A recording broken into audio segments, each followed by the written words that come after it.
Some people call them shadow banks. They themselves prefer the term private credit funds. Whatever you call them, they're just non-bank companies who give loans to other companies. That's all private credit is. Well, there's your deep dive. Thanks for tuning in. Don't forget to like and subscribe, and I'll see you. No, I'm just kidding.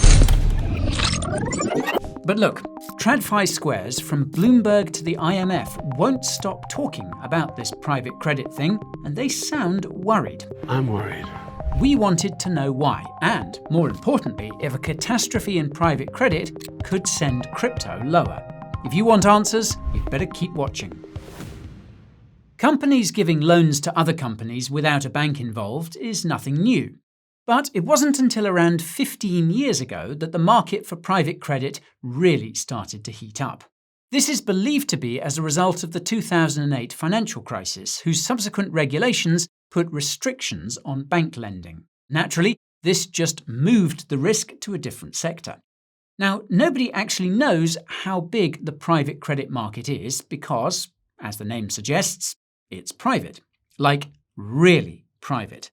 There's no centralized database that governments, regulators, investors, or even the private credit funds themselves can use to find out the market's size. Or, for that matter, any other data about the market at all.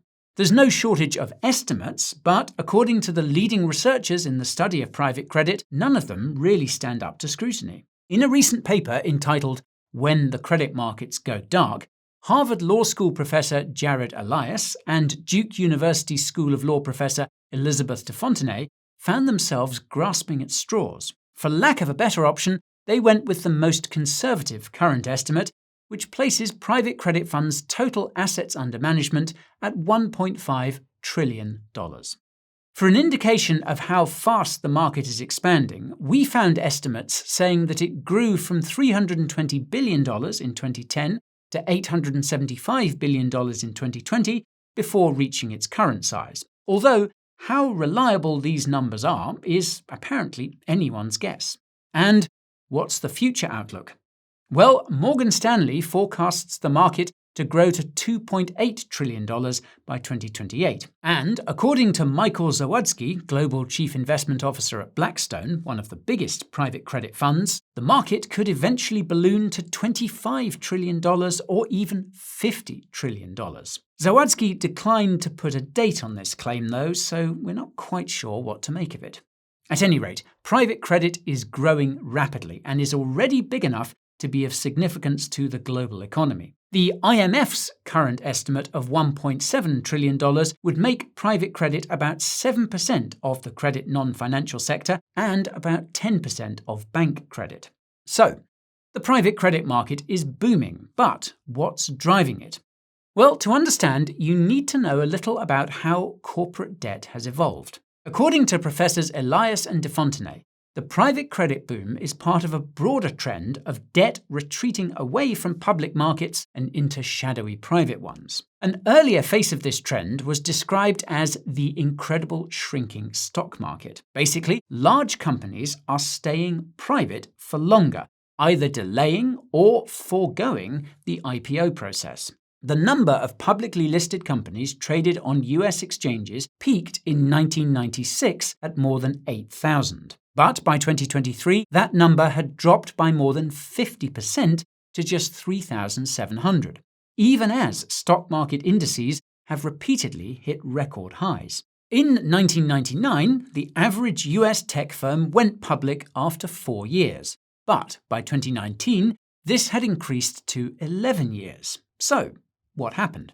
Well, if you want to raise capital by issuing publicly traded equity, or corporate bonds for that matter, you're going to have the SEC breathing down your neck and demanding extensive public disclosures about your business. Complying with the regulations involved here can be costly and time-consuming. But, more importantly, companies have become incredibly shy about these disclosure requirements. That's because the most valuable corporate assets are now intangible and easily imitated, so guarding them closely is a high priority. For example, code can be copied and pasted, design schemes can be leaked, and supply chains can't exactly be patented. As such, many companies are now in no rush to go public or issue corporate bonds to raise capital.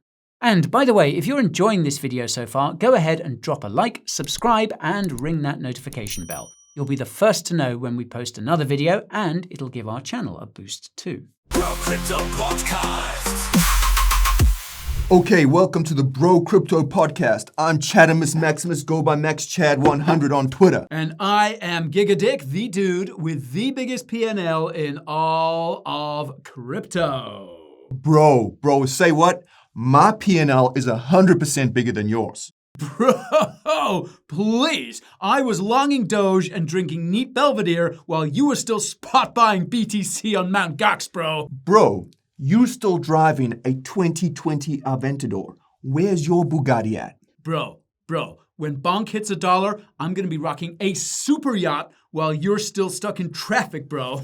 The Bro Crypto Podcast is sponsored by the Coin Bureau Deals page. If you're looking for trading fee discounts of up to 70% and sign-up bonuses of up to $100,000 and amazing discounts on hardware wallets, then don't be a bro, be in the know, and check out the link in the description below. And now, back to the show. Bro Crypto Podcast. Bro.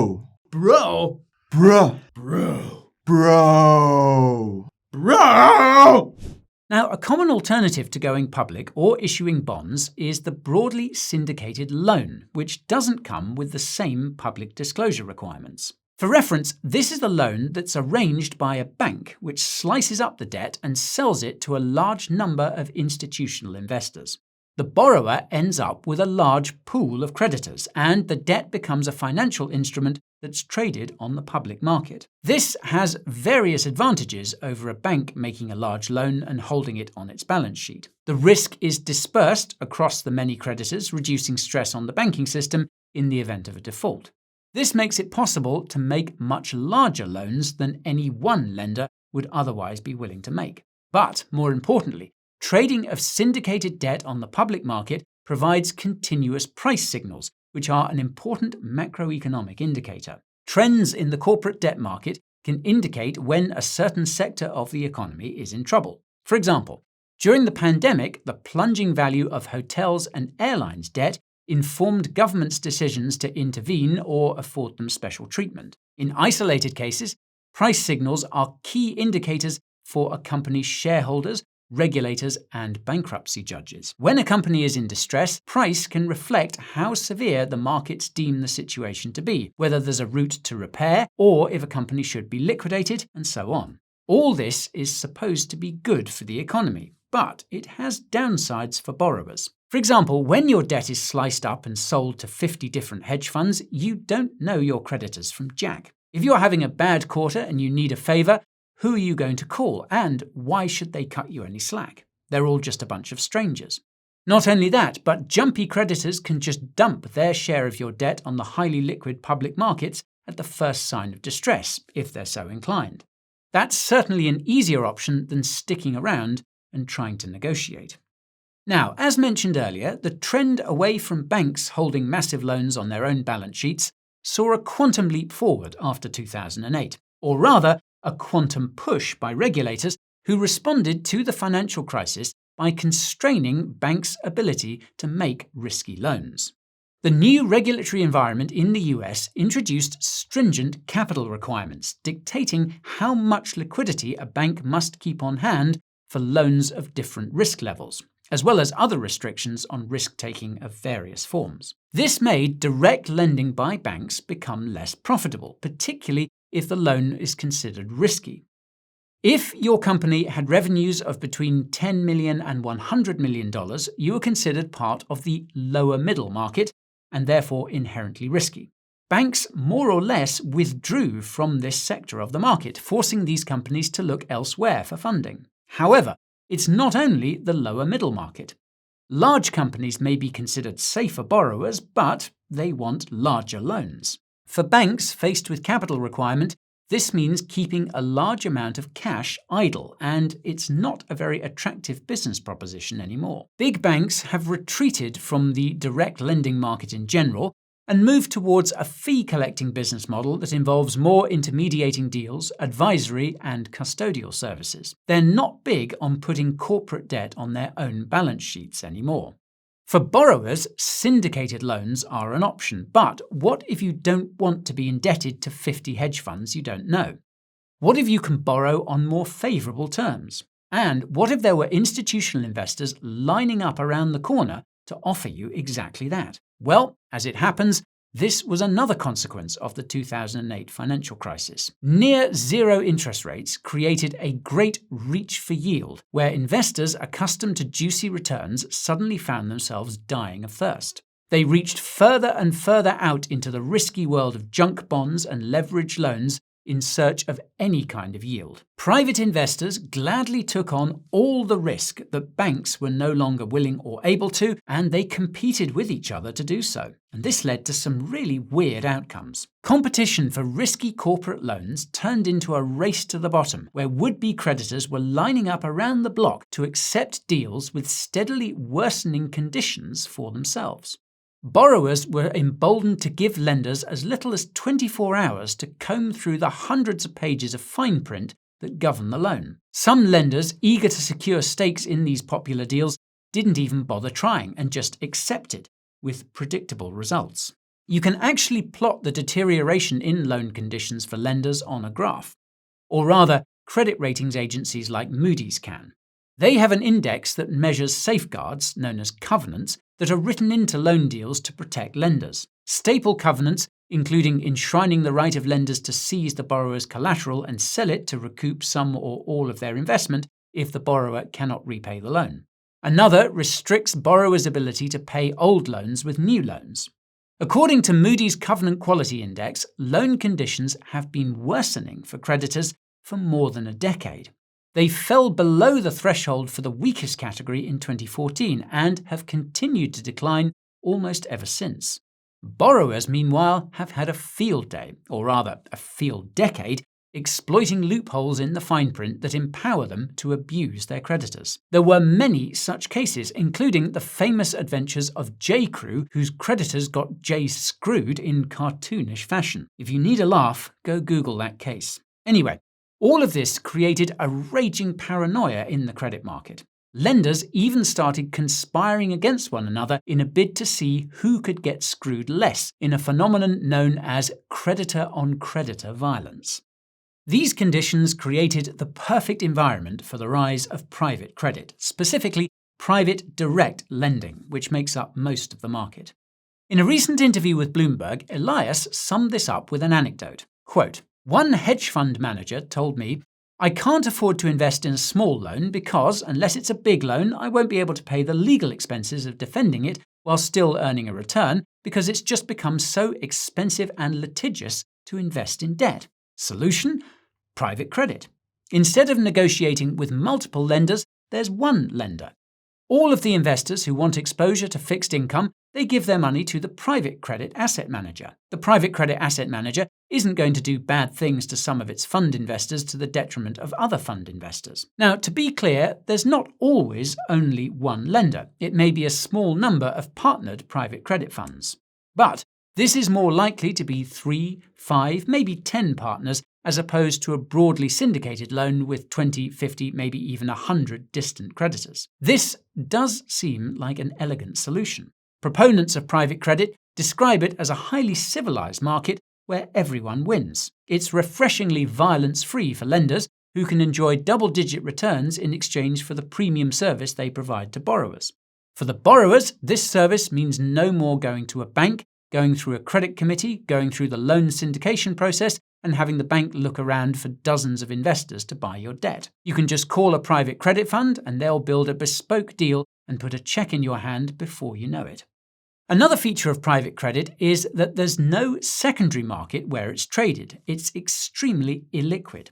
This means that even if a loan is split among a club of private credit funds, they are all generally in it for the long haul. To sell a share of the debt would generally mean finding a buyer directly and possibly incurring a large loss in the process. As such, it's in the best interest of all parties to stick with each other through thick and thin. Private creditors tend to be very flexible if their client finds themselves in a tight spot and needs to call in a favor. This kind of service is how private credit firms compete with one another, and after all, they wouldn't have made a bespoke deal for a highly illiquid loan if they weren't confident in the company's fundamentals. Now, as you may have noticed, many of the benefits of private credit come from the stellar relationships involved. But the problem is, relationships are not a system nor a structure.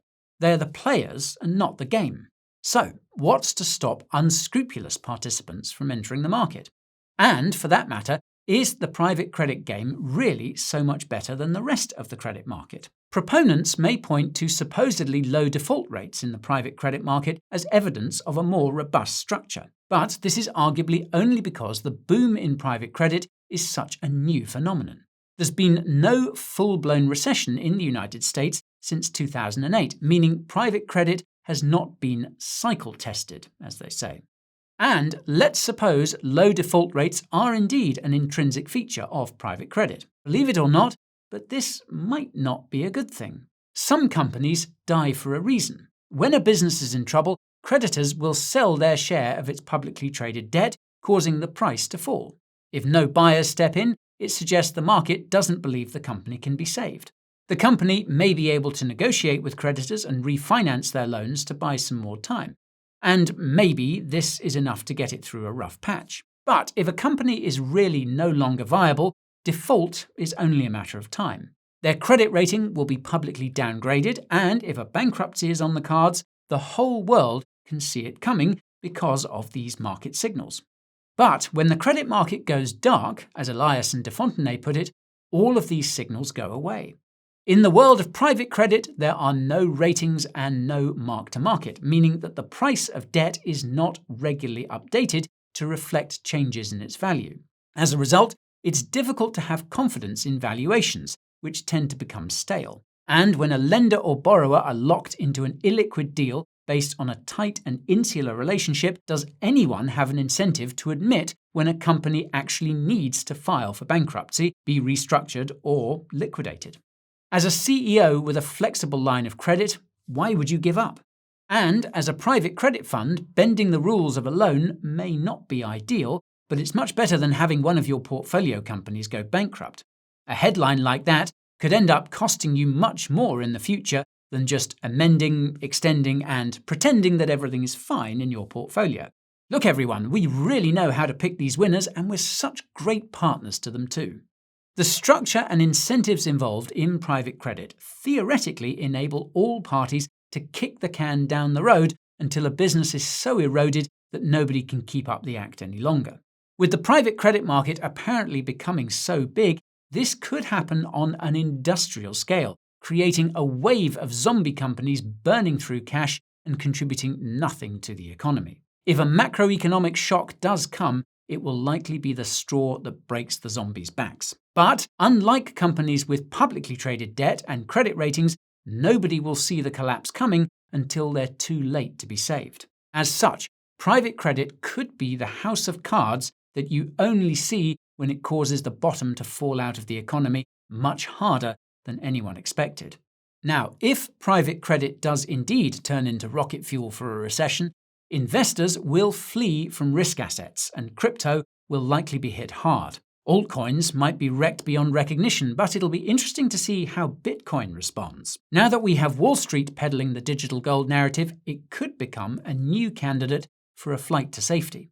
Anyway, all of this is just one possibility, and as Professors Elias and de Fontenay emphasize, it's only conjecture because we're all just working from anecdotal evidence.